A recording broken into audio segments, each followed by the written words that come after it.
Bien, buenas tardes a todas y todos, camaradas. Bienvenidos a este acto de formación política que organiza el área de formación ideológica del PCPE. Es un honor para nosotros el poder estar hoy con todos y todas vosotras para hablar de un tema tan importante como es la cuestión del antifascismo, de cómo podemos enfrentar ese gravísimo problema, sobre ese grandísimo riesgo que es el auge del fascismo que estamos viendo en las sociedades modernas y actuales. Bien, esta charla tiene su origen en la escuela de formación que se impartió hace 2 años de la juventud del PCPE, en la cual los y las jóvenes comunistas pudieron desarrollar una serie de contenidos que ahora vamos a ir viendo y debatir sobre cuáles son las mejores formas de enfrentar al fascismo.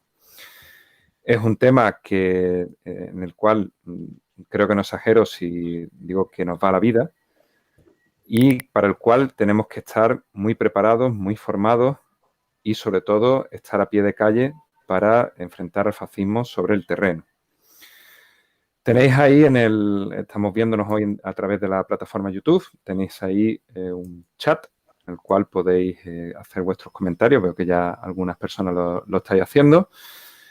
Y, bueno, pues será muy interesante vuestros comentarios, vuestras preguntas. Nos comprometemos al final de la charla el poder darle lectura y responder a aquellas dudas que se puedan trasladar. La charla la vamos a dar el camarada Andrés de la célula de Málaga y yo, que soy Juan Perles y que también milito en Málaga. Bien, pues yo creo que sin más dilaciones empezamos con la intervención. Primero hablará el camarada Andrés, nos expondrá hará un cuadro general de lo que es el fascismo, bueno, cuál ha sido su desarrollo histórico, sus características principales y cómo se ha desarrollado en España. Y por último, volveré a estar con todos y todas para que hablemos un poquito de cuáles son las mejores fórmulas para hincarle el diente a este asunto, para poder enfrentar al fascismo en la práctica. Muy bien, pues por mi parte, nada más. Andrés, cuando tú quieras. Vale. Hola, buenas tardes. Vamos a intentar ser bastante conciso y hacerlo despacio para que se entienda bien. Eh, Pon la diapositiva de los puntos, por favor. Eh,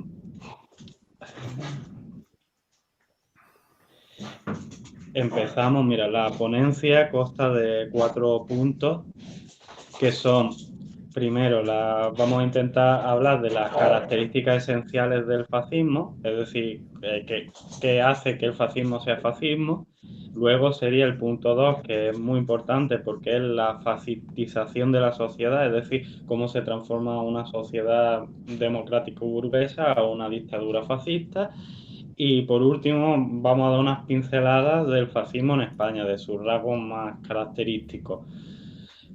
Y el último, esto sería mi parte. Luego ya entraría Perle a, digamos, ya que estamos en una pandemia, vamos a hacer un símil de pandemia, que sería la vacuna, ¿no? El antifascismo de masa, que eso ya lo daría el camarada Perle y ahí es donde se abriría más tarde el debate. Pues vamos a empezar por un poco introductorio. ¿Qué es el fascismo? Bueno, todo el mundo sabe que el fascismo es la liberación por parte del Estado burgués de una alta barbarie.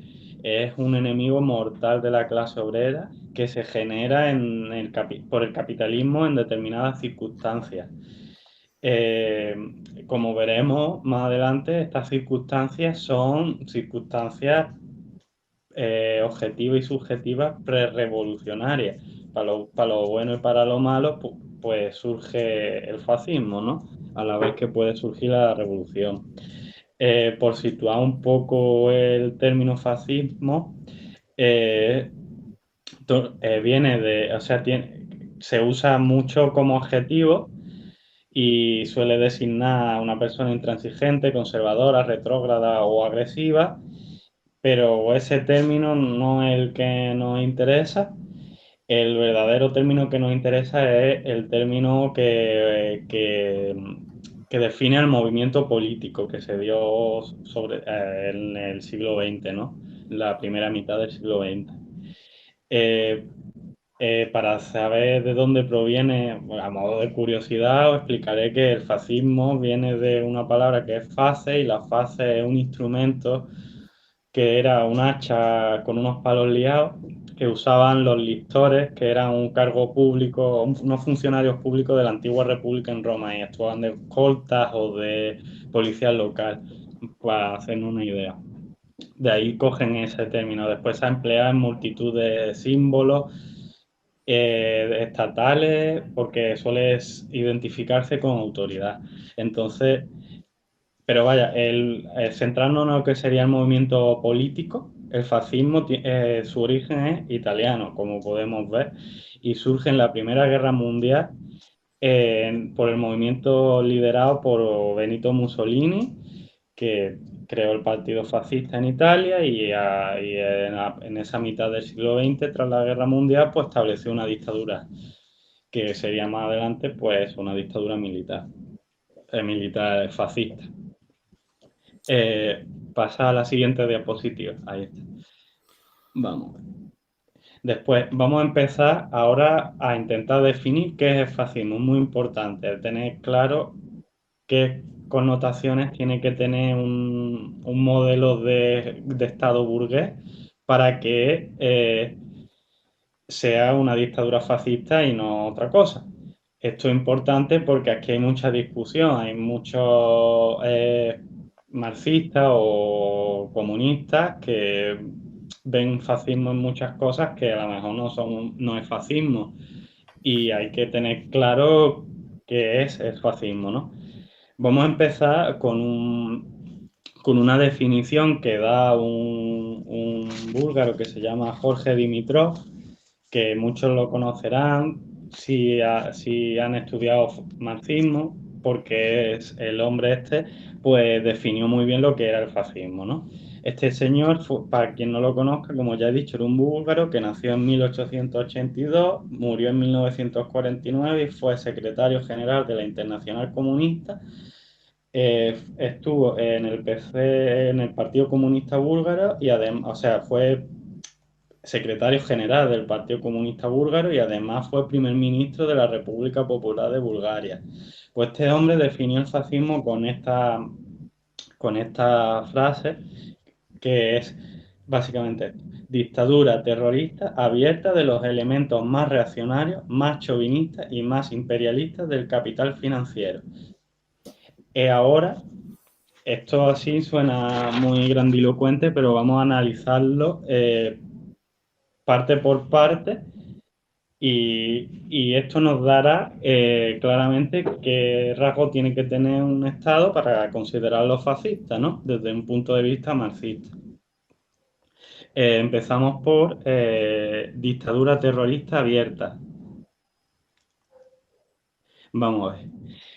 Tenemos que tener claro que todo Estado capitalista es una dictadura del capital, pero su modelo de dominación puede cambiar. Puede ser una democracia parlamentaria, a la que estamos acostumbrados más o menos en Occidente, o ser una dictadura militar o una dictadura fascista o otro tipo de modelo de Estado que se pueda dar.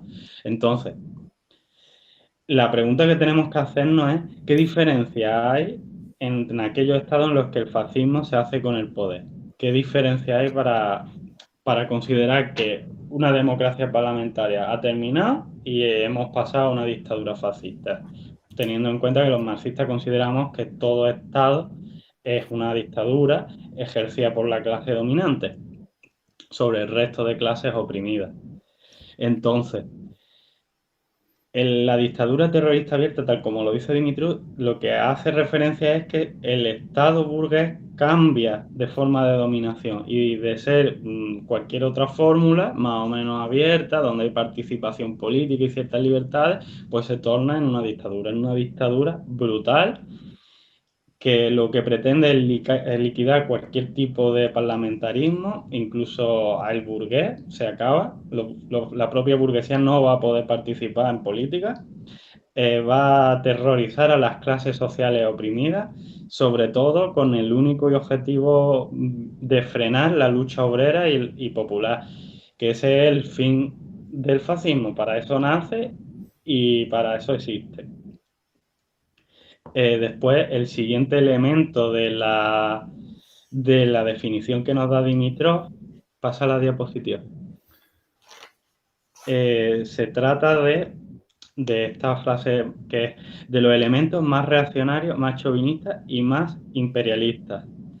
¿Esto qué quiere decir? El fascismo necesita el apoyo social de los grupos sociales más reaccionarios, más chauvinistas, o sea, chauvinistas en el sentido de nacionalistas, el estilo extremista de banderita, de mi patria es lo mejor, de mi país es más guay y todo eso.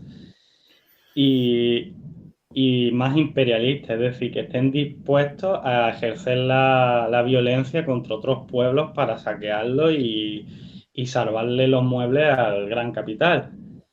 Entonces, como he dicho, el fascismo es la ofensiva del capital contra la clase obrera y se va a apoyar en los sectores más duros, más extremistas de la sociedad para desatar una represión feroz internamente contra el movimiento obrero y popular y para hacer una guerra de rapiña externamente, es decir, para saquear a otros pueblos y salvar al gran capital de su crisis. Después, la siguiente diapositiva, por favor.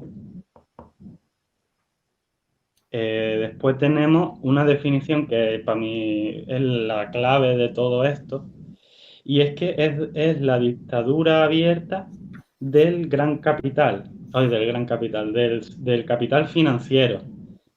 Y es muy importante esto, porque el capital financiero es el sector más poderoso de la clase dominante. Para que sepáis, el capital financiero es aquella clase, o sea, es dentro de la clase capitalista, es aquel capitalista que ha conseguido ahorrar una parte de su capital y lo mete en un mercado de valores. El mercado de valores es lo que comúnmente se llama la bolsa. Este mercado es muy importante porque es donde van otros capitalistas a financiarse. Entonces, ¿quién es el sector más poderoso? El capitalista que financia a otros capitalistas. Es así de sencillo. Se está metiendo en un charco. Eh, el uso Entonces, el objetivo de este capital financiero va a recurrir al fascismo para mantener su dominio y aumentar la explotación. Pasamos a la siguiente diapositiva. Hay un término, un rasgo que no da la definición de Dimitrov, pero que es muy importante, y es el carácter de masa que tiene el fascismo. El fascismo influye en las grandes masas obreras y populares. Hace un intenso trabajo de masa, va a crear organizaciones, va a usar hábilmente y demagógicamente las decepciones de la clase obrera en torno a la política. Va a aprovecharse de la debilidad de los comunistas, eso para ellos es vital. Nuestro desprestigio es su crecimiento. Después, ellos se van a presentar como una fuerza rebelde, van a hablar de anticapitalismo de manera ambigua, pero van a hablar de anticapitalismo. Van a promover una lucha contra la corrupción, van a hablar de nacionalismo, esto va a ser su principal bandera, el nacionalismo, es un nacionalismo ramplón y reaccionario, ¿no? Y después va a buscar enemigos exteriores que es la causa de todo mal y contra lo que se debe luchar. Pues no sé, tradicionalmente han usado a los judíos, o al comunismo, a los inmigrantes, a los homosexuales, en fin, lo que se os pueda ocurrir porque que pueda servir de chivo expiatorio, pues lo van a usar. Hay que tener en cuenta que el fascismo tiene contradicciones internas. Cuando se va alzando al poder, puede tener oposición dentro de otros partidos burgueses, va a haber facciones burguesas que no van a querer el fascismo. Y además, entre los propios fascistas y sus distintas organizaciones va a haber pugna a ver quién se acaba quedando con el poder. Esas contradicciones internas hay que tenerlas en cuenta para también combatirlas. Después, por...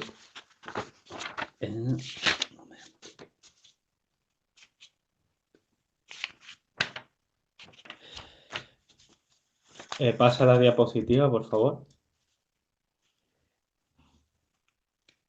Es muy importante señalar que el fascismo, cuando surge y se desarrolla, viene intrínsecamente relacionado con la debilidad que tiene la clase obrera y la del propio capital. Es decir, cuando la clase obrera no es capaz de llevar a cabo su revolución, pero a la vez el sistema de dominación burgués se tambalea por las crisis económicas, es cuando el capital financiero va a recurrir al monstruo del fascismo. La frase de Gramsci es muy buena, la podéis leer porque describe claramente esto. Tenemos que tener en cuenta que el fascismo no va a ser una apuesta inmediata o permanente del capital. Ellos van a preferir agotar otras vías y otras fórmulas antes de llegar a esto, porque a ellos no les beneficia del todo inicialmente, o sea, a largo plazo, más bien. Inicialmente puede ser su salvación, pues va a evitar la revolución, por ejemplo, o va a proporcionarle una tasa de ganancias mayor porque pueden aumentar la explotación gracias a que el movimiento obrero y popular pues los van a anular de raíz. Pasa a la diapositiva.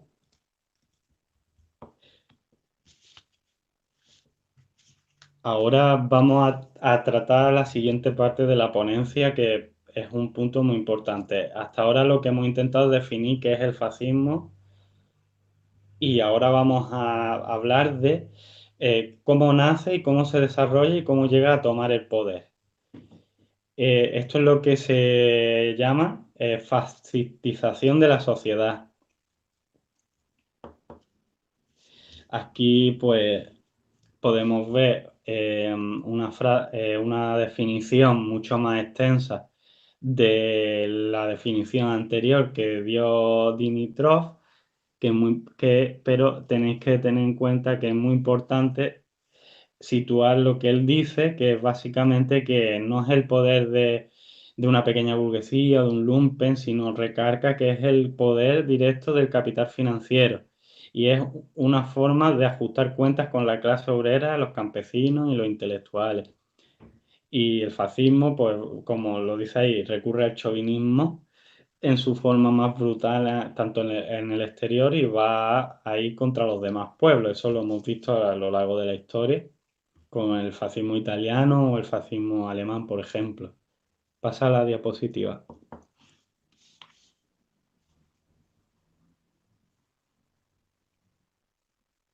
Vale, ahora vamos a explicar este término que a mí me cuesta mucho pronunciarlo, pero es la fascistización de la sociedad. ¿Qué es esto? Es el proceso por el cual una democracia burguesa se convierte paulatinamente en una dictadura fascista. Es decir, empezamos por una sociedad capitalista en un país dado que tiene un parlamentarismo burgués.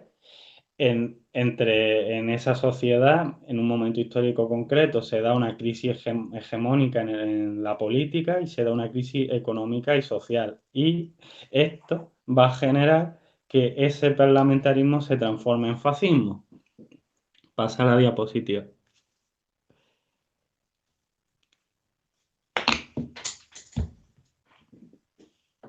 Hay que tener en cuenta que el fascismo no es una cosa que nace como cliché de otros tiempos y lugares, que esto puede tener diferentes connotaciones según el país, según el momento histórico en el que surja.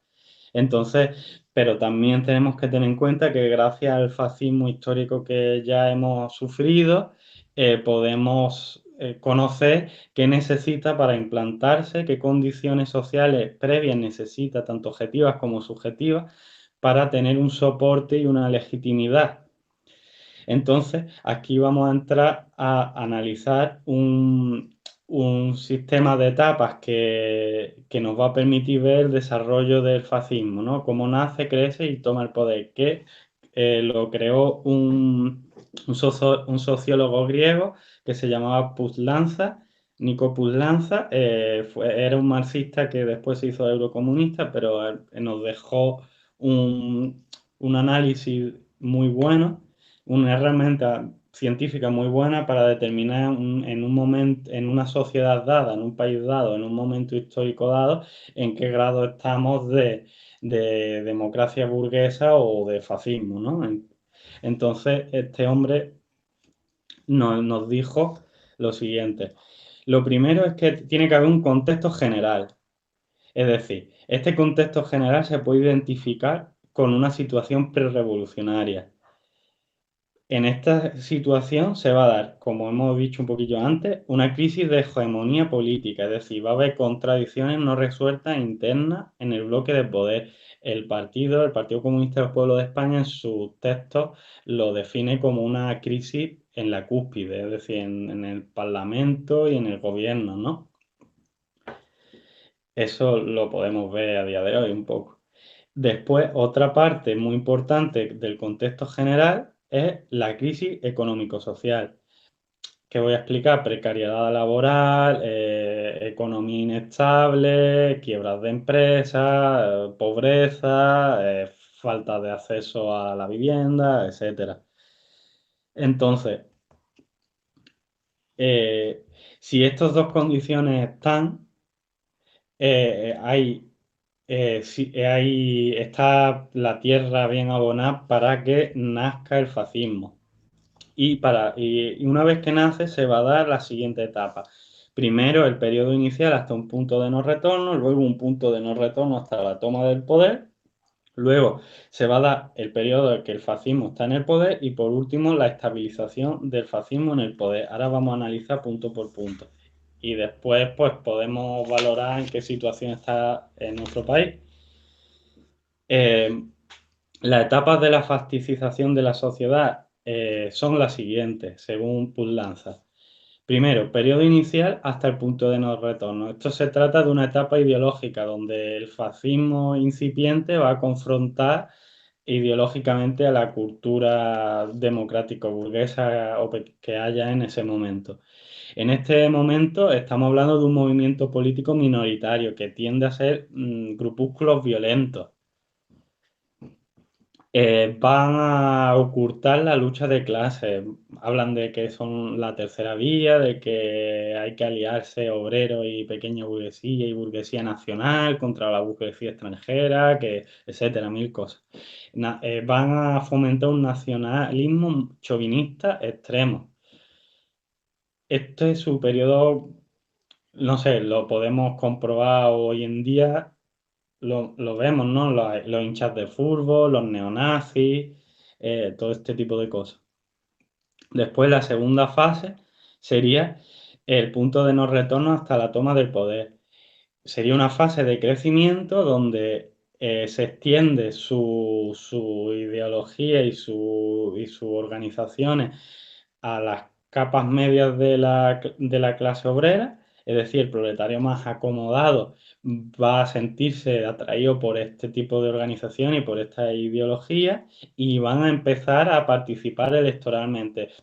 Yo personalmente pienso que en nuestro país está en este punto. Ahora mismo lo podemos ver con voz en el Parlamento y cómo grandes capas de la clase obrera apoya ese tipo de política, ¿no? De discursos. Y ahí radica su peligro. Ya podemos. Ahora, una vez que este punto, o sea, que ese fascismo que participa en las elecciones consigue el poder, que sería la tercera parte, sería el fascismo en el poder. Aquí, cuando entrarían a gobernar, sería una parte de políticas ambiguas, de una demagogia populista, van a buscar coartar a las clases, a la clase más acomodada del proletariado para la administración del Estado y van a ir buscando consolidarse. Entonces saltaríamos a la cuarta etapa, es la estabilización en el poder. Cuando ya han conseguido el poder pleno, se va a acabar la ambigüedad política. van a mostrar su verdadero rostro, que es la represión y el fin de cualquier lucha y movimiento obrero y popular. Entonces van a hacer una depuración interna dentro de su propio partido van a hacer una depuración en el Estado, van a eliminar a cualquier elemento disidente en los aparatos del Estado. Va a empezar una feroz censura y una feroz represión. Y el partido, esto es lo que analiza Puiglanza, el partido fascista se va a fusionar con el Estado, es decir, Estado y partido van a hacer la misma cosa. Eso es esta herramienta nos puede servir para ver en qué momento estamos. Ya digo que yo creo que estamos en la etapa 2.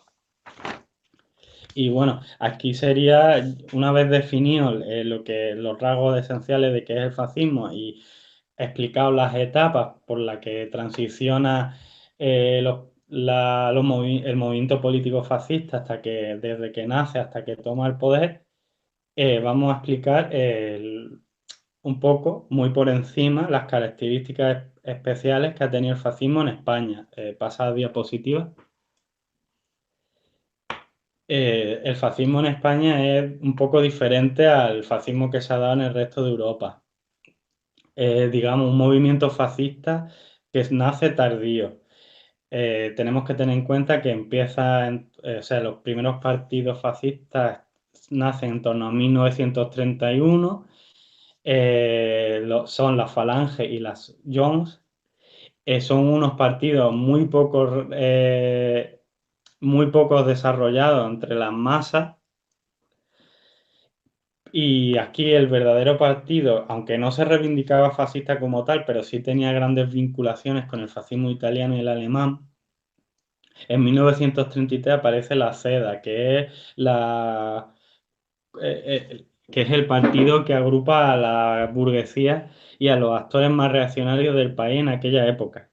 La CEDA tiene mucho que ver en el golpe de Estado que fracasa y que luego daría lugar a la guerra civil, que como todos sabemos es de 1936 a 1939 y que el fin de esta guerra significó el triunfo del fascismo en España, que aquí lo conocemos como franquismo, que va desde 1939 a 1975. ¿Qué rasgo tenía el franquismo? Bueno, pues a diferencia de los demás partidos, o sea, de los demás tomas de poder que tuvo los fascistas en otros países, aquí el franquismo accede al poder mediante la victoria en una guerra civil. Los demás partidos, tanto el italiano como el alemán, lo hacen mediante las elecciones. El franquismo, a diferencia de su homólogo europeo, sobrevive a su derrota. Es decir, tras la Segunda Guerra Mundial, los países fascistas son derrotados y el fascismo pues cae en desgracia y desaparece, menos en España y en algunos otros países que, bueno, eso es para otra ponencia. Pero en concreto España perdura. ¿Por qué? Porque principalmente se hace un aliado anticomunista de las potencias capitalistas durante la Guerra Fría. Esto fue clave para su supervivencia internacional.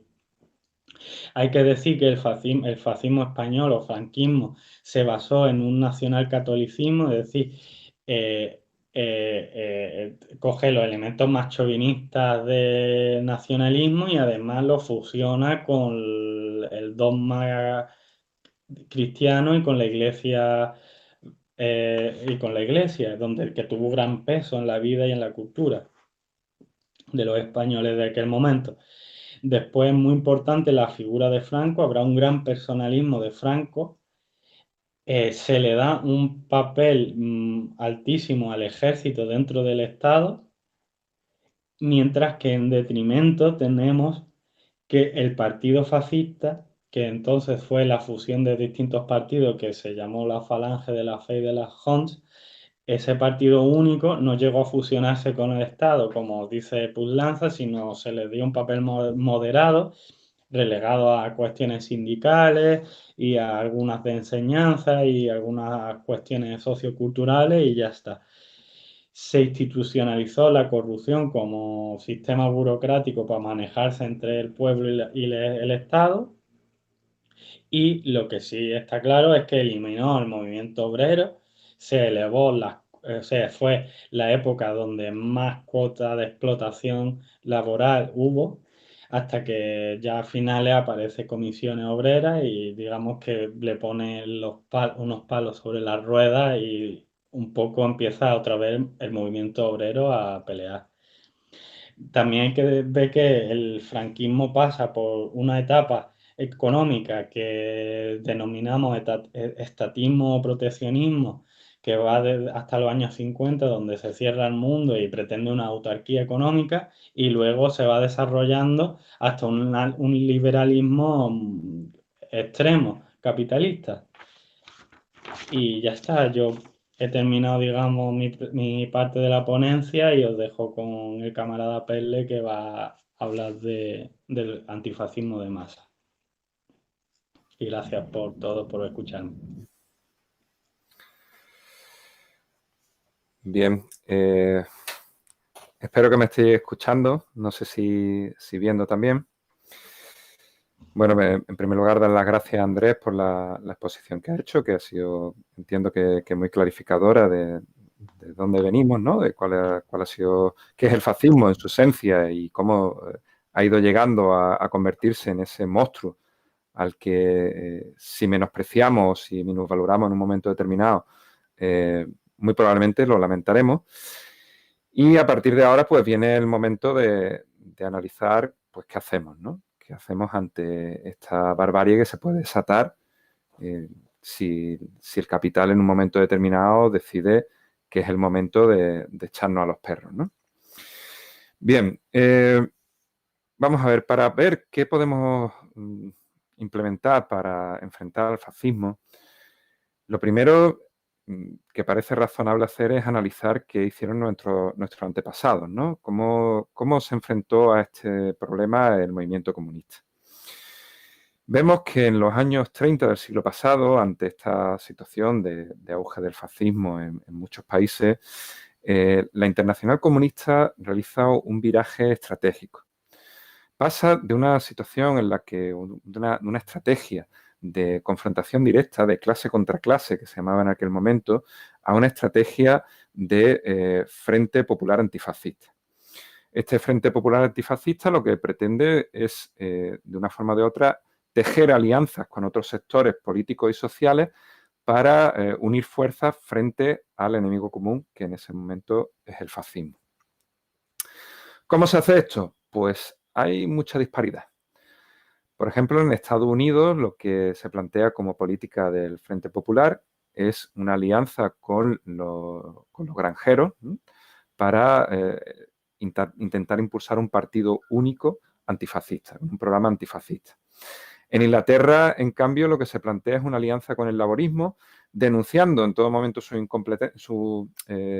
incumplimiento de sus programas electorales y demás, pero tratando de llevarles al poder a través de las elecciones, contrariamente o enfrentando a los gobiernos conservadores. En Bélgica se hace algo parecido, aunque intentando buscar una alianza más desde abajo con las bases socialdemócratas. En Francia, donde el Frente Popular estaba más desarrollada su estructura, ¿no?, y había una alianza política más consolidada desde arriba, digamos, pues lo que se empieza a plantear es cómo llevamos el antifascismo al terreno sindical, cómo conseguimos que se generen estructuras del Frente Popular al margen de los partidos políticos que lo conforman. En la Alemania nazi, pues ahí cambia mucho la historia. Ahí se combina una doble táctica. Por un lado, intentar forjar alianzas con la socialdemocracia y otros sectores, desde fuera, digamos, y al mismo tiempo trabajar desde dentro de las estructuras de masa del partido nazi para intentar desde dentro pues boicotearles, ¿no?, directamente y entrar en contacto con los sectores en los cuales ellos estaban tocando a través de esos frentes de masa. En definitiva, sin entrar en analizar si en cada uno de estos casos que hemos visto pues fue más o menos correcta y qué resultados se consiguieron, si se consiguieron más resultados o menos en cada uno de esos países, lo fundamental es que la internacional fue capaz de establecer una estrategia que mediante un análisis concreto de la realidad de cada país se implementa de forma adecuada al entorno en cada uno de ellos. Por lo tanto, como elementos clave de aprendizaje, cabe destacar el que hay que hacer un análisis concreto de la realidad concreta en la que nos movemos en cada situación, en cada país, en cada nacionalidad, etcétera. Ver cómo podemos desarrollar una táctica flexible que concrete nuestra estrategia antifascista y de esta manera, pues en unos sitios se actúa de una manera y en otros de otra, dependiendo de las circunstancias. Y por último, dejar claro que no se renuncia al objetivo último, que es la revolución socialista y la construcción de una nueva sociedad libre de explotación. Y por lo tanto, eso supone que las alianzas pues, pueden ser más o menos estables, más o menos efímeras, y el Partido Comunista en todo momento se reserva el derecho de realizar su propaganda propia y la difusión de sus ideas propias sin verse coartado por esa política de alianza. Lo hace de manera inteligente, lo hace de manera adaptada, pero no renuncia a su objetivo final, sino que considera esos requiebros tácticos como un camino, una manera de avanzar en el camino hacia la revolución socialista. Bueno, pues para enfrentar el fascismo, analizando un poquito esa estrategia, hay una serie de elementos que siempre van a ser comunes, independientemente de la situación de cada país, de cada momento histórico. El primero es la necesidad de un partido comunista fuerte, con cuadros preparados y con cuadros vinculados a la lucha de masa. Sin un partido comunista fuerte y desarrollado, el fascismo tiene muy fácil el avanzar, sin menospreciar las cosas que pueden hacer otras patas del movimiento obrero y popular, pero sin partido comunista el fascismo lo va a tener mucho más fácil. Por lo tanto, si queremos enfrentar al fascismo, uno de los elementos clave que tenemos que poner sobre la mesa es la necesidad de construir partidos. Al mismo tiempo, es fundamental la unidad obrera. La clase obrera necesita estar unida, necesita estar organizada.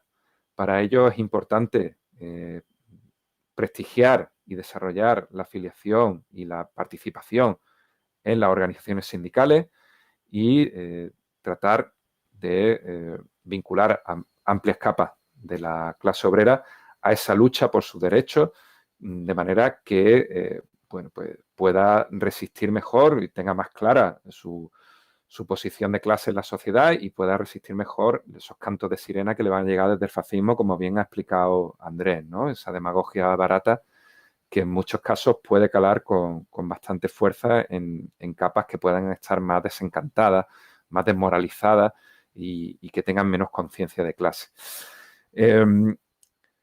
Por lo tanto, la clase obrera organizada y la clase obrera unida. Y para ello, en el momento actual, bueno, pues sabemos que tenemos un problema importante, que es que la afiliación sindical es baja en general y además está atomizada. Hay dos grandes sindicatos y luego otra serie de organizaciones sindicales que trabajan cada una de manera un poquito diferente y bueno, pues el papel del movimiento del Partido Comunista y del movimiento antifascista en su conjunto tiene que ser intentar acercar posturas y permitir que haya una mayor colaboración entre todas las expresiones del movimiento obrero y bueno, pues ahí tenemos la propuesta de los CUO como la iniciativa del Partido Comunista para tratar de crear un espacio donde los y las sindicalistas puedan trabajar juntos independientemente de las siglas sindicales en las que se organicen, ¿no?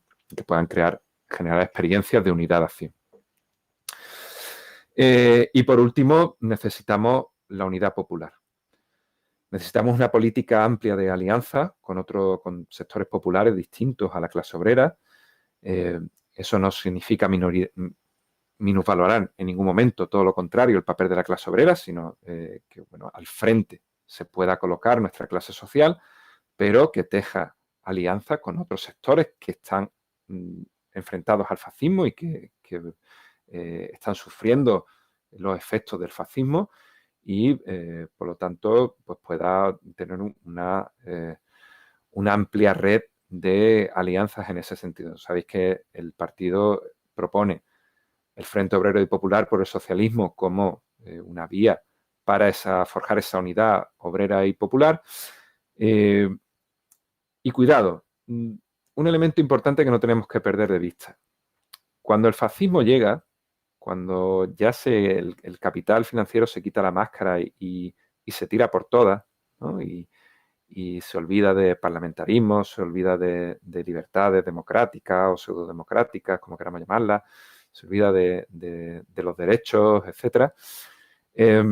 Va a haber sectores, incluso de la propia burguesía, que no les va a parecer del todo bien. Y en ese momento hay que tener mucha cintura para forjar alianzas lo más amplias posible, sabiendo quién es quién, sin olvidarnos de quién es quién y cómo en un momento determinado pueden bascular hacia posiciones diferentes, pero tener presente que cuando llegan los fascistas hay que intentar ampliar lo máximo la red de resistencia contra esta lacra, que es el enemigo más grave, probablemente el que podamos enfrentarnos. Bien, ¿cómo se concreta eso en la práctica? Bueno, sabemos que existen una serie de movimientos que se autodenominan antifascistas, plataformas, coordinadoras, etcétera, etcétera, que en muchos casos hacen un buen trabajo y que no hay que menospreciarlas, ni mucho menos. Pero quizá la principal tarea que como comunistas debemos tratar de realizar en nuestro día a día de la lucha contra el fascismo es el llevar a nuestro trabajo cotidiano de masa, a nuestro trabajo en el sindicato, en la asociación de vecinos, en la asociación de madre y padre, en la asociación de consumidores y usuarios, allá donde estemos trabajando, llevar el discurso antifascista. Y hacerlo con inteligencia, hacerlo de manera que sea inteligible por las personas con las que nos codeamos día a día, que entiendan a lo que se están enfrentando y lo que en el fondo le está diciendo el fascismo que es la solución a sus problemas. Hemos visto antes, lo ha explicado bastante bien Andrés, que bueno, el fascismo va en muchos casos a hacer una acción muy importante de masas y va a ofrecer soluciones fáciles a problemas complejos, va a señalar chivo expiatorio, ¿no? La culpa de tus males no es de los ricos y poderosos, es del negro que ha llegado a la patera, ¿no? Y ese que te quiere robar el trabajo. Y eso en sectores con baja conciencia de clase, muy machacados por el capitalismo, en muchos casos cala muy bien. Por lo tanto, nosotros tenemos que identificar cuáles son las piezas principales del discurso fascista hoy en día en España, que bueno, pues la ha estado relatando Andrés, ¿no? Como la reacción frente al feminismo, ¿no? Una defensa más o menos velada del patriarcado más estricto, la xenofobia, etcétera, etcétera, la antipolítica en muchos casos, haciendo una demagogia barata en torno a la corrupción, identificando todos esos aspectos clave donde el fascismo es capaz de influir en las masas obreras y populares y conectando nuestro discurso antifascista que desmonte esos relatos facilón, conectándolos con las necesidades concretas de la clase obrera, nosotros tendremos muchas opciones de parar los pies al fascismo, que como ya digo, se va a desmarcar con una acción importante de masa, señalando los chivos expiatorios de los males del pueblo en sectores de la clase obrera más machacados o que tienen determinadas características y dando soluciones demagógicas y baratas a los males del capitalismo, ¿no? Por lo tanto, nosotros tenemos que, en ese sentido, que educar a la clase obrera señalando cómo todos esos problemas que el capitalismo le genera en el día a día son generados por el enemigo que es el gran capital. esa oligarquía financiera como fusión del capital bancario y el capital industrial, que es la clase dominante o la facción de la clase dominante que manda y que genera pues bueno, todas esas situaciones de ultraexplotación, de marginación, de desempleo, de problemas de vivienda, de destrucción de los servicios públicos, etcétera, etcétera, que la clase obrera y las capas populares sufren a diario, ¿no? Cuando trabajemos en plataformas o coordinadoras antifascistas propiamente, como ya he dicho, en algunos casos pues nos encontraremos que hacen un buen trabajo, una buena labor de masas, que se preocupan por conectar con esas necesidades de la clase obrera y que tratan de ser muy pedagógicos en su discurso, etcétera, etcétera. Pero en otros casos podemos encontrarnos con compañeros y compañeras que tengan una manera de enfocar el asunto bien diferente, ¿no? Y que puedan tender a que esas estructuras se vayan convirtiendo en grupúsculos que solo enfoquen el asunto del fascismo como una cuestión de choque casi pandillera, ¿no? Y en ese sentido nosotros creo que podemos hacer un buen papel ahí dentro explicando que eso tiene las patas cortas y que si el movimiento antifascista se aísla en sí mismo, no va a ir a ningún lado, sino que tiene que abrirse a las masas y tiene que llevar su discurso a la clase obrera y las capas populares.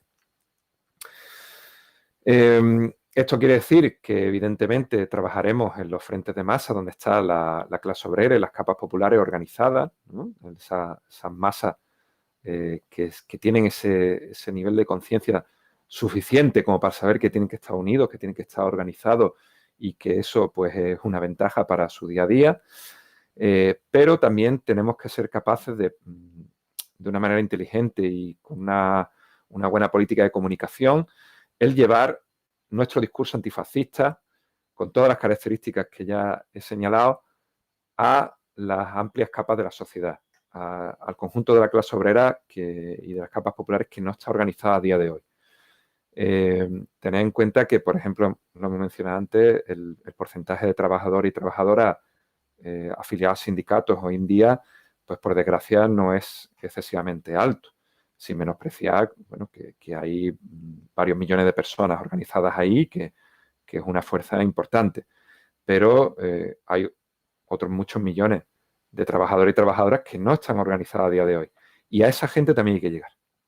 Y hay que tener una buena política de comunicación que desmonte el discurso fascista y que pueda a esa gente pues irle despertando el germen de la conciencia de clase. En definitiva, tenemos que tener una acción decidida de masa, tenemos que trabajar en el día a día. Esto es un trabajo de hormiguita, alejado de la épica, que todos nos gustaría pues llegar a ese momento en el que se pone la bandera roja en el Reichstag, ¿no? Y el fascismo es por fin aplastado. Pero para llegar a ese momento épico hace falta mucho, mucho, mucho trabajo de hormiguita entre las capas obreras y populares. Hoy en día también podemos encontrarnos con posiciones dentro de la izquierda que pensamos que pueden errar el tiro, estando interesados también en denunciar el fascismo, pero que pueden hacerle en el fondo el caldo gordo, el caldo gordo, ¿no? Y vamos a ver el ejemplo de lo que ha pasado en las elecciones en Portugal. Ha habido, bueno, el Partido Socialista tiene una posición un poco extraña, no ha presentado candidato propio, pero sí se ha presentado una militante suya a las elecciones presidenciales. Y bueno, pues además del Partido Socialista, pues se han presentado, y la derecha, pues se han presentado otros muchos partidos, incluido unos fascistas, y por supuesto el Bloco de Esquerda, que bueno, viene a ser una organización que podemos trazar un paralelismo a lo que puede ser aquí Unidas Podemos y similar, y el Partido Comunista de Portugal. Bueno, pues tanto la candidata del Partido Socialista como la candidatura del Bloco de Esquerra han hecho una campaña centrada en anunciar el peligro del fascismo, ¿no?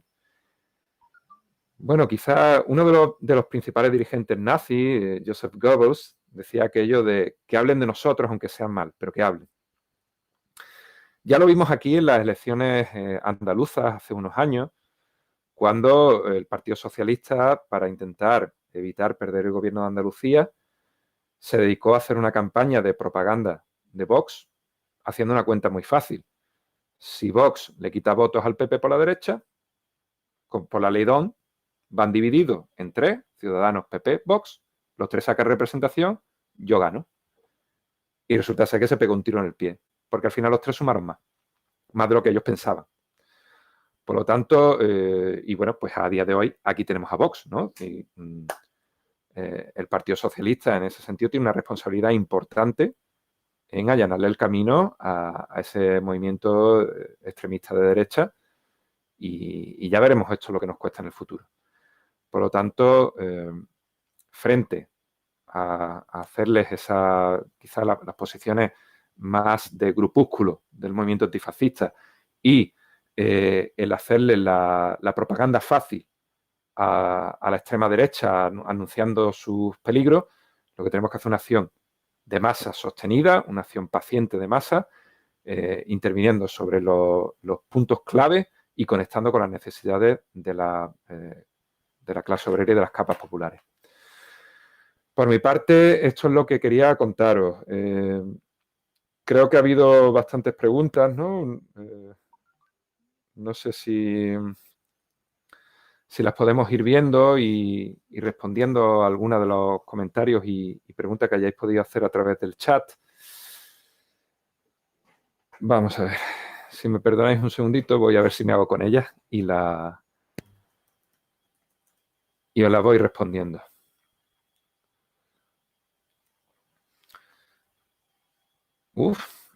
Muchas cosas.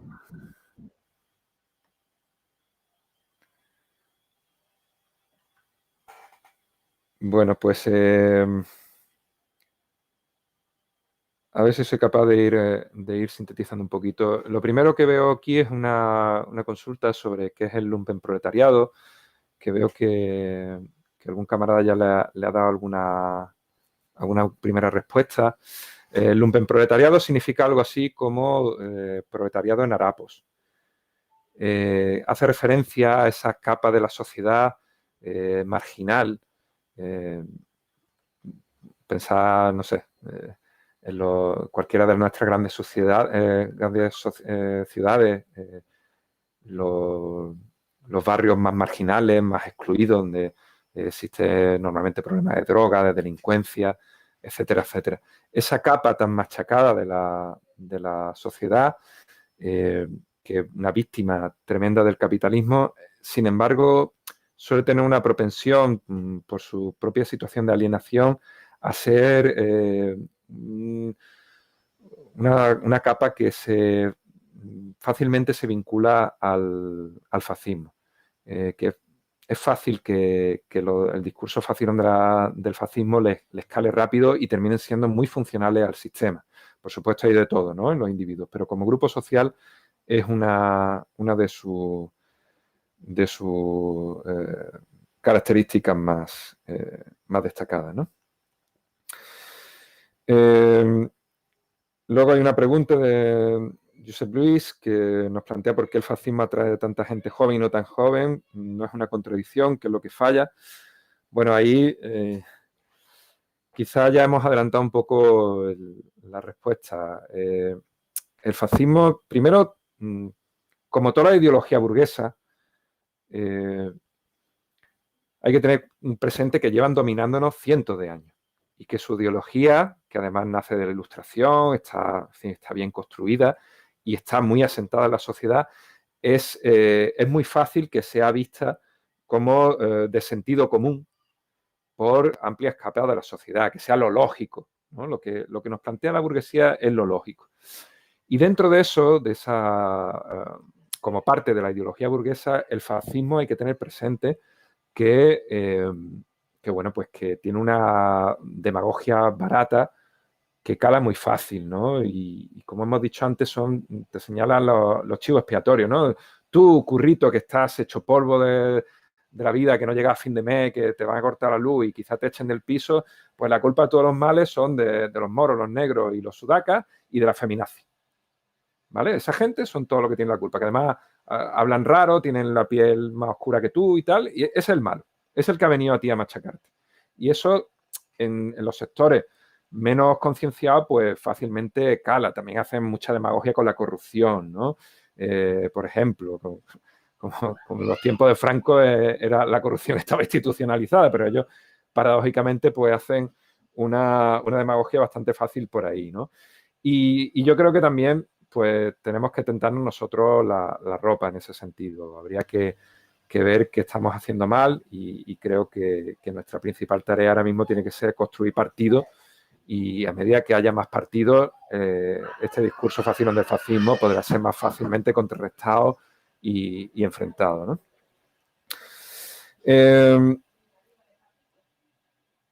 Luego hay otra pregunta que plantea bueno, pues que el fascismo utiliza las masas para dividir y cómo es posible unirse para hacerle frente, ¿no? Bueno, ya hemos adelantado algunas soluciones en ese sentido, ¿no? Tenemos que animar a la masa obrera y popular a organizarse en los sindicatos, en las asociaciones de diverso tipo, a que haya más vida social, por decirlo así, más vida organizativa, y tenemos que, dentro de eso, lanzar nuestras propuestas de unidad de acción en pos de las necesidades comunes y frente al enemigo común, que en última instancia es la oligarquía financiera y su perro guardián, el fascismo, ¿no?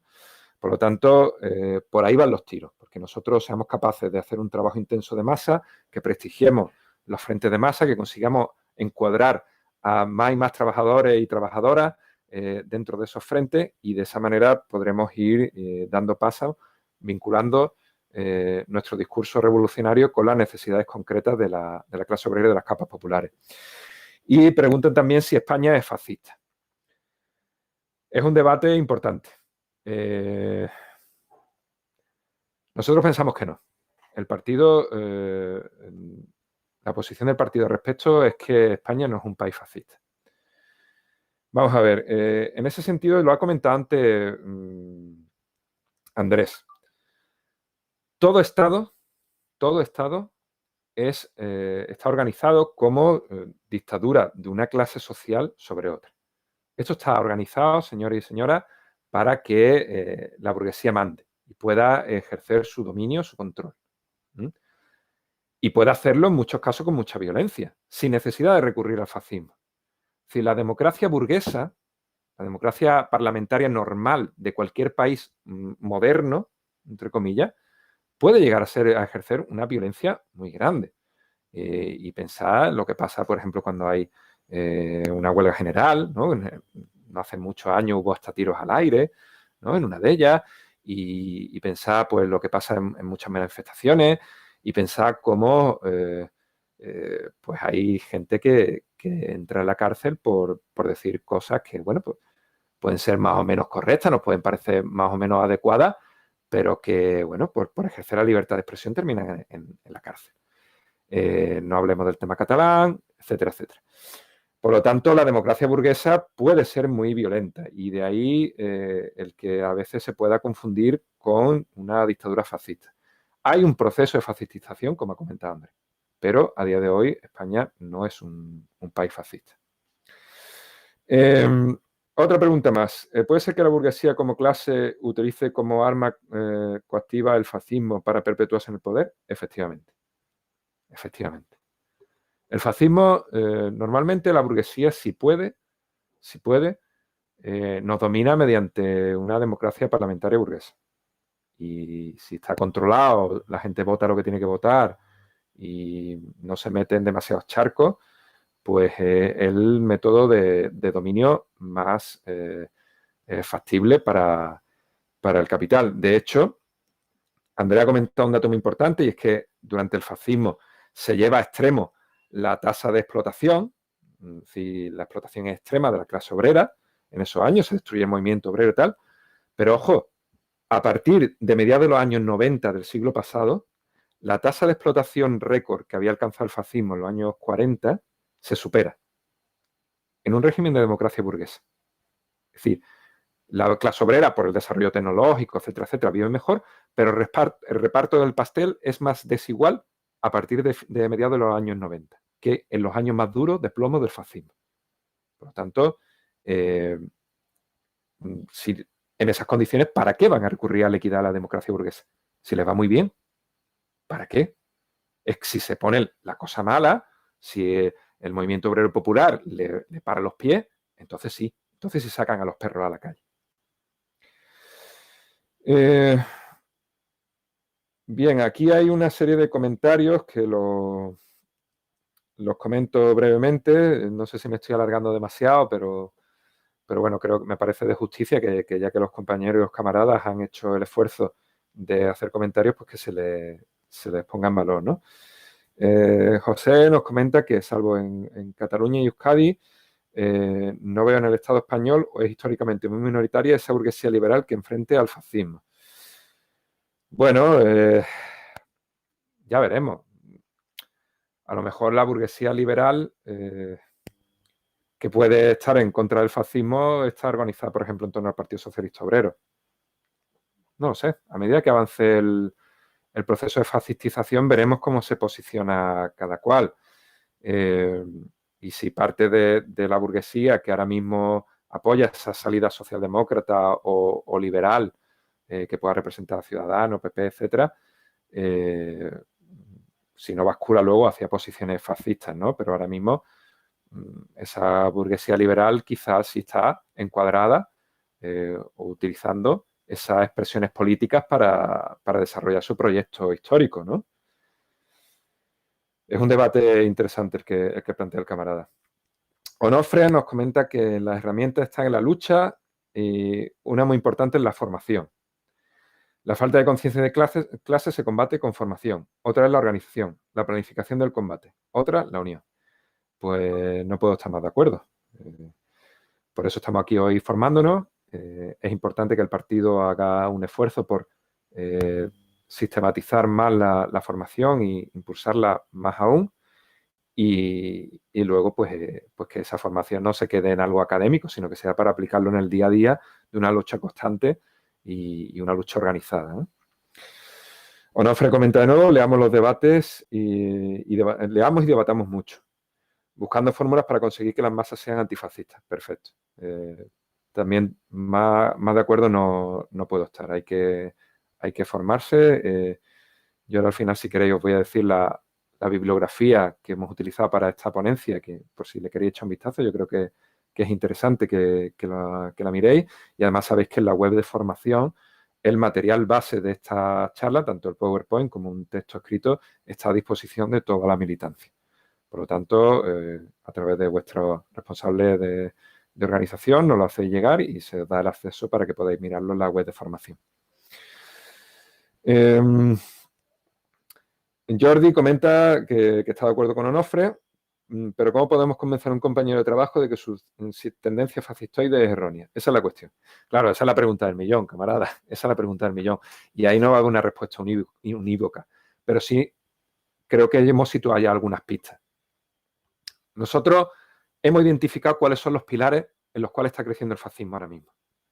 Entonces, eso, la antipolítica, el antifeminismo, la xenofobia, etcétera, etcétera, ¿no? Si tenemos identificados esos pilares, ya sabemos dónde están trabajando ellos. ¿Qué es lo que le está metiendo en la cabeza a nuestra gente?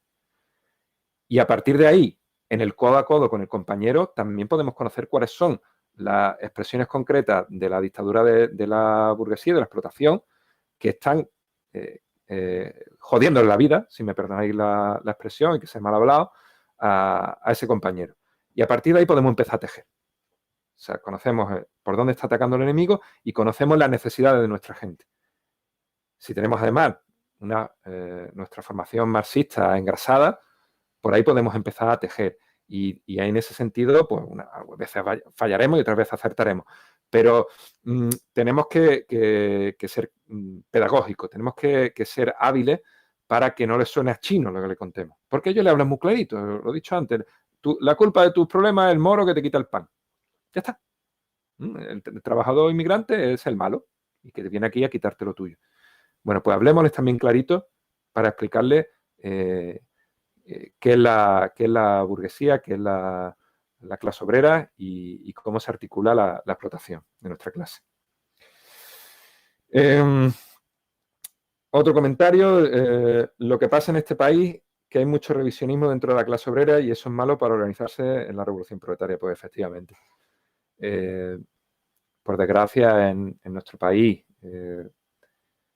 el revisionismo ha hecho más daño que en otros, además de, bueno, de la fuerte influencia de la socialdemocracia clásica y bueno, pues eso hace que el nivel de conciencia de la clase obrera sea baja, que el discurso de izquierda también desencante bastante, porque luego lo ves en la práctica lo que es y sus contradicciones y bueno, pues desanima y desmoraliza y eso hace que la gente pues también esté dispuesta más a escuchar el discurso fascista y por lo tanto pues la solución a eso es que partido, que trabajemos día a día con fuerza para que organizar cada vez más gente en el partido de vanguardia y cada vez cuadros más preparados, ¿no?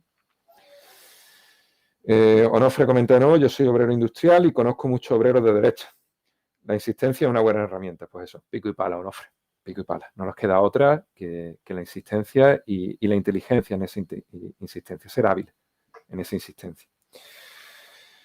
Josep Luis comenta, en los trabajos hay que aguantar mucho porque el que piensa es el raro, claro. Estamos también en un entorno de desmovilización generalizada, que bueno, todos esos elementos, tanto de la izquierda como del fascismo, pues ayudan. Y bueno, pues es complicado. Pero las cosas cambian. Igual que tenemos la experiencia histórica muy reciente, que en pocas décadas una clase obrera muy activa, con un alto nivel de conciencia, por desgracia, se ha desmovilizado desde la famosa transición hasta nuestros días, eso puede ser al contrario. Eso puede ser al contrario. Igual que no se llegó a ese momento de la restauración borbónica por arte de Birli-Birloque. Así que el nivel de conciencia de clase durante las décadas del fascismo también en muchos sectores había caído a mínimos extremos, ¿no? Y sin embargo eso se consiguió con mucho trabajo, con mucho esfuerzo, con mucha sangre, dicho sea de paso, con mucho sufrimiento de muchos camaradas y muchas camaradas, pues se consiguió revertir, ¿no? Por lo tanto, las cosas cambian. Vamos a tener no seamos negativos, es verdad que tenemos un panorama desolador, pero las cosas son dinámicas y las cosas cambian.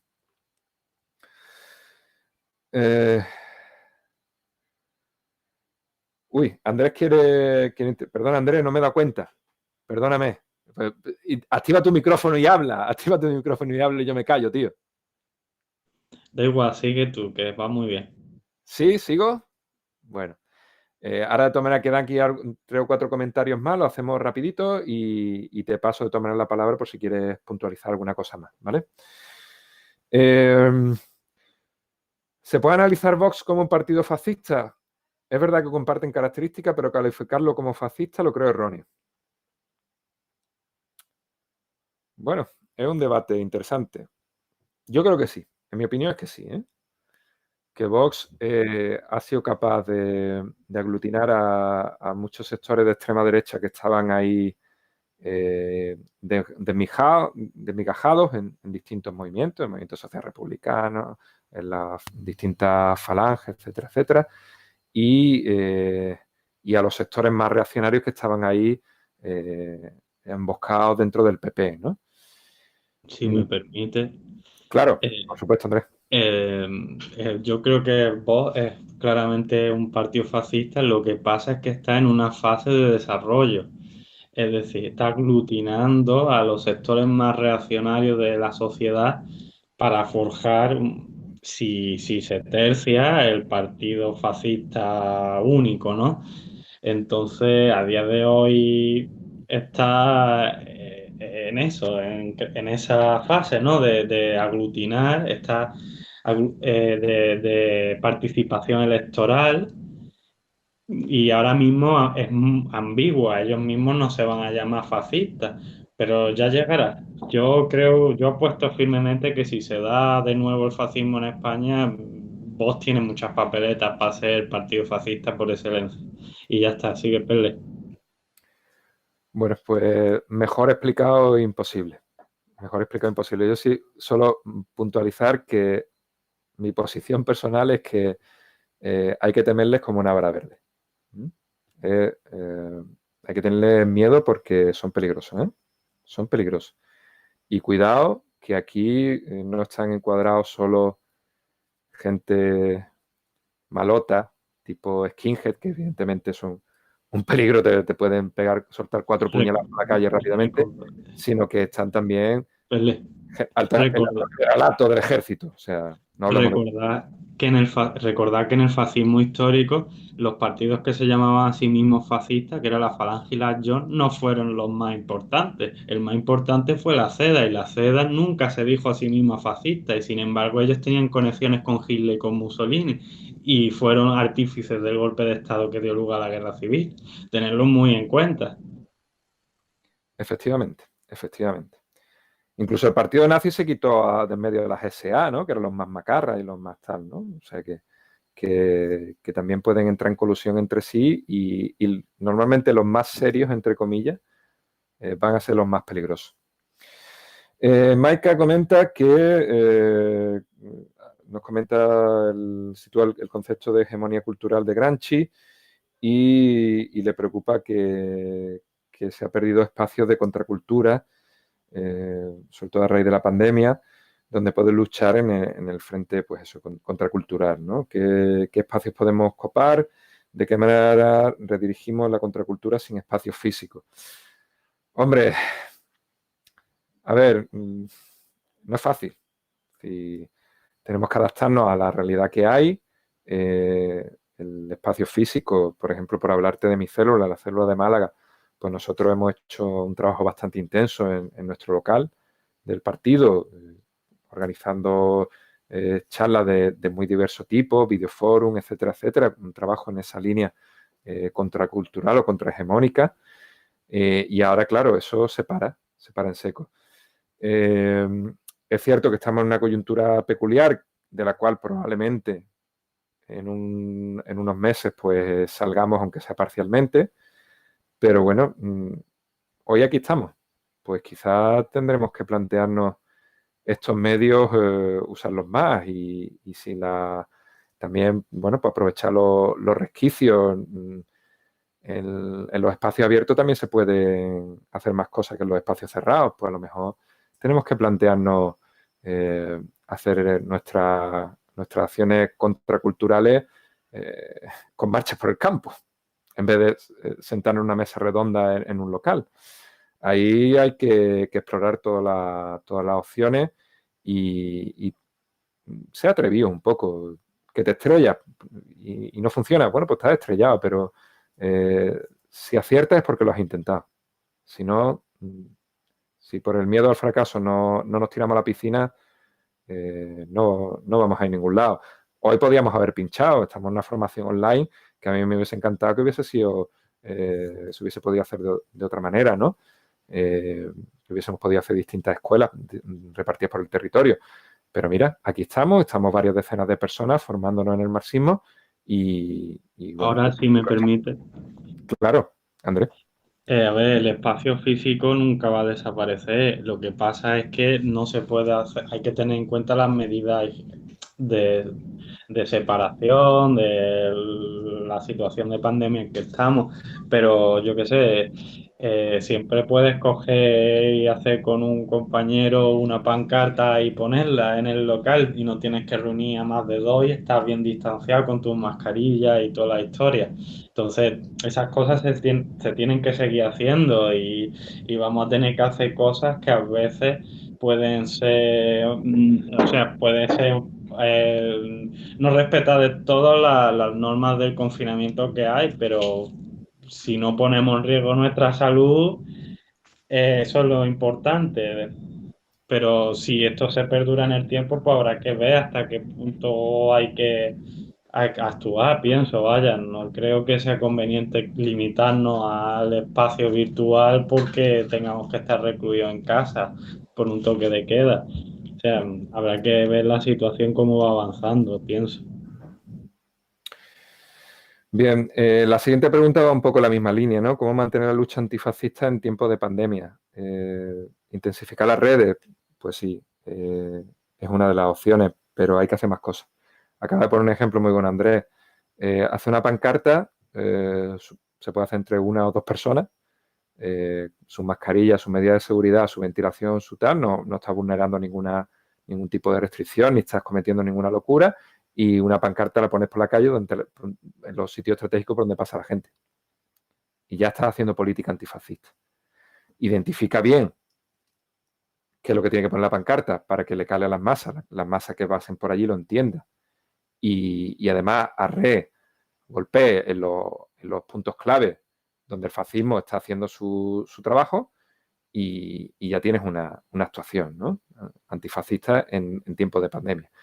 Hay que ser un poquito imaginativo, explotar las nuevas tecnologías y explotar en la medida de lo posible otro tipo de medios, ¿no? Sin caer en riesgos innecesarios también, ¿no? Jordi comenta que tampoco hay referentes culturales dentro de la sociedad que sirvan de palanca para poder cargar en la clase obrera. Si los hay, son muy pocos. Bueno, es cierto, hay pocos referentes culturales. Entiendo que cuando dices referentes culturales te refieres a figuras destacadas de la cultura y el deporte y demás, que en otros momentos históricos pues han estado más haciendo bueno, pues, prestando su imagen en cierta medida o por lo menos haciendo posicionamientos públicos de carácter progresista o incluso revolucionario. Eh, bueno, eso yo creo que es el reflejo, un reflejo más de la situación general que tenemos. Y sin querer repetirme demasiado, pero las cosas cambian. Si nosotros hacemos nuestro trabajo, si conseguimos desarrollar el partido, si conseguimos encuadrar cada vez más y más comunistas, si conseguimos avanzar en la unidad comunista con otras organizaciones, si conseguimos que los frentes de masa, mediante nuestro trabajo, crezcan y se fortalezcan ideológicamente y nuestro discurso vaya calando poco a poco, por esa misma dinámica, al final, esos referentes de la cultura, esos referentes del deporte, etcétera, etcétera, van a surgir. Van a surgir porque de una manera o de otra se ven influidos por la dinámica de la sociedad. Entonces, si la dinámica es totalmente reaccionaria, pues pasa lo que pasa, y si la dinámica cambia, conseguimos que cambie, esas figuras también se posicionarán de otra manera. Y la última pregunta que me aparece aquí, diferencia entre populismo de derecha y fascismo. Bueno, ahí es una pregunta difícil, Espartaco, una pregunta difícil. Yo lo tengo un poco más claro, creo. Claro, pues venga, pues dispara tú y así yo luego te puntualizo que es más fácil. Vamos a ver, para mí, a mi entender, en base a lo que he estudiado, el populismo de derecha es es demagogia, pero no va a llegar al extremo del fascismo, no va a emplear la violencia, se va a quedar en el discurso. Y el fascismo va a llevar eso un poquito más allá. Va a usar ese populismo de derecha violentamente y va a buscar que haya violencia en las calles contra los determinados sectores que ellos consideran el enemigo, ¿no? Pueden ser los comunistas, los inmigrantes, los homosexuales, lo que queráis. Entonces, van de la mano, pero quizás uno sea una fase más embrionaria de la otra y hay partidos de derecha que se quedan en ese populismo y otros partidos de derecha que están dispuestos a dar saltos violentos contra lo que ellos consideran el enemigo de la patria y usar ese populismo de derecha como base ideológica para atraer a las masas y legalizar o justificar sus acciones violentas contra los que ellos ven ese enemigo externo. Y vamos, creo que van por ahí los tiros. Yo estoy bastante de acuerdo contigo, Andrés. Quizá ahí podemos hablar de fases, ¿no? De evolución. El populismo de derecha quizá puede ser el embrión del fascismo, como bien has comentado, y que, bueno, pues se quede ahí, en esa demagogia barata y en esa manera de enfocar las cosas que cala entre las masas obreras, pero que no rompe con ciertas tradiciones liberales y demás. Bueno, con los pilares de la democracia parlamentaria. Y en un momento determinado el capital puede apostar por sectores que vayan un paso más allá y que directamente pues saquen a pasear a los perros y nos muerdan, ¿no? Y nos muerdan. No sé, el ejemplo lo podemos ver en Ciudadanos. Tiene un demagogia de derecha, pero mucho más. No llega al extremo de Vox, que directamente, por ejemplo, estaba viendo esta mañana en televisión española a la. Como, no sé cómo se llama, la mujer esa que habla a veces de Vox, que, que decía que, bueno, que los menas era un peligro, que eso había que acabar con ellos. Los menores no acompañados eran mucho más violentos. O sea, si ella tuviera la capacidad de imponer una legislación, seguramente buscaría el expulsarlo o una medida bastante drástica. Y Ciudadanos no creo que llegue a eso, aunque hablen en contra y tal, se controlan un poquito más, pienso. Entonces ahí podemos ver los matices. Sí, sí, yo estoy bastante de acuerdo contigo. Pero bueno, están conectados, ¿eh? Yo creo que no es casualidad que haya un importante trasvase de votos entre PP, Ciudadanos, Vox, que se van pasando, ¿no? De un lado a otro. Esa demagogia barata que se ha hecho un poco de Ciudadanos, yo creo que facilita el, el que llegue el fascismo. Pero cuidado, probablemente, probablemente el que una fuerza política de izquierda como es Podemos, en muchos momentos, sobre todo en sus orígenes, haya recurrido también a la demagogia barata, porque lo han hecho, y a llevar a la política a elementos muy viscerales, muy básicos, ¿no? Efectivamente les permitió crecer muchísimo, porque eso cala mucho más que discursos más elaborados, pero también siembra las bases para el fascismo, ¿eh? Cuando tú llevas la política a lo facilón, eh, probablemente llegue alguien que lo capitalice mejor que tú, porque además ellos siempre van a tener más medios de difusión y más recursos para llevar a cabo su labor política. Por lo tanto, yo creo que esa demagogia, tanto de izquierda como de derecha, ese discurso barato y facilón que muchas veces se ha situado desde Podemos y Ciudadanos, eh, creo que lleva a la política donde le interesa a la extrema derecha y al fascismo, ¿no? En fin, bueno, pues creo que por lo menos no me pasan aquí, el camarada Felipe me está sintetizando las preguntas y me las está pasando, no tengo ninguna más. Yo quería puntualizar quizás en la parte de la gran pregunta o la pregunta que es clave, ¿no? En esta ponencia, que España es un estado fascista y simplemente, bueno, Pelé ha dejado la posición del partido clara, pero yo quería aportarlo desde la ponencia, usando el instrumento que nos aporta la ciencia social que hace el señor este, Pulanza, y no, España no es un estado fascista, ahora mismo. ¿Por qué?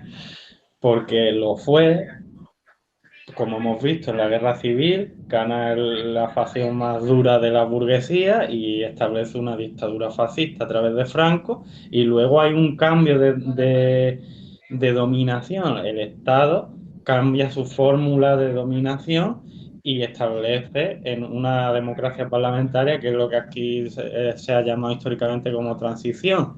Y a día de hoy estamos transicionando porque el gran capital y el capital financiero le interesa porque tiene una crisis tanto en la cúspide del poder de sus estados, como una crisis económica y social a nivel mundial, y en concreto en España lo estamos viviendo y lo se está viendo. Entonces, estamos viendo cómo están fasticizando la sociedad para, en un momento dado, si la cosa se le va de las manos y se da una situación prerevolucionaria con riesgo de una revolución proletaria de verdad, pues sacar al fascismo y hacer otro cambio de dominación, es decir, transformar en ese estado parlamentario burgués a un estado fascista, a una dictadura fascista, y cortar cualquier cualquier tipo de participación democrática, no ya para el proletariado, que en la democracia burguesa es muy cuestionable la participación de las capas sociales oprimidas, sino dentro de las propias facciones de la burguesía le van a cortar el rollo y aquí va a ser los dictados del gran capital, del capital financiero y mano dura para todo el mundo, hasta que la cosa se controle y se acabe el movimiento obrero y se acabe cualquier tipo de lucha y cualquier riesgo revolucionario y se estabilice la economía y los beneficios de ese gran capital. Y ya está. Eso Yo, era lo que... si me permitís un último comentario, pues bueno, pues parece que genera cierta duda si Vox es fascista. Claro, el fascismo no deja de ser una forma de dominación de la burguesía, ¿no? Y por ello, pues tiene, y además es un elemento dinámico, lo ha explicado bastante bien Andrés. Pero solo señalar un pequeño detalle. Supongo que ya os la habrán tirado a la cara en bastantes ocasiones, la famosa frase esa del buenismo, ¿no? Es decir, cuando tú haces una defensa, sea, no sé, por un ejemplo de la cuestión de los menas, ¿no? Y le dices, en fin, intenta hacerle ver a la gente lo que están diciendo, ¿no? Cuando le tiran mierda encima a esos niños y niñas. Pues hay una frase que ha surgido de la derecha, ¿no? Y de la extrema derecha, que es el buenismo, ¿no? Tú es que eres un buenista, es que no se puede ser buenista y demás. Bajo esa pátina del buenismo, llegan a decir cosas tremendamente duras, desde esos sectores, pero muy, muy duras. Es decir, que están hablando de medidas extremas de represión, por ejemplo, contra la población obrera inmigrante. Y si tú dices que no, eres un buenista. Por lo tanto, como la gente no quiere ser buenista, quiere ser realista y quiere tener los pies sobre la tierra, se puede comer un discurso ultraviolento con mucha facilidad. Yo creo que nos equivocamos si minusvaloramos el peligro que supone ahora mismo Vox y que ya veremos mañana si el fascismo no evoluciona por otro lado, si salen otros grupos más potentes. Las cosas son dinámicas y pueden cambiar. Pero si minusvaloramos eso, creo que nos equivocamos. Y esto no supone decir que todo el mundo es fascista, ni mucho menos. El PP para mí no es un partido fascista. Hay fascistas dentro. Hay fascistas dentro. Gente de ideología fascista dentro. Pero es un partido conservador que durante muchos años ha agrupado también a los liberales dentro, ¿no? Ahora los liberales quizás tienen su partido propio, que están ahí a medio camino, unos se vuelven, otros se van, que Ciudadanos y tal, pero Vox es otra cosa, ¿eh?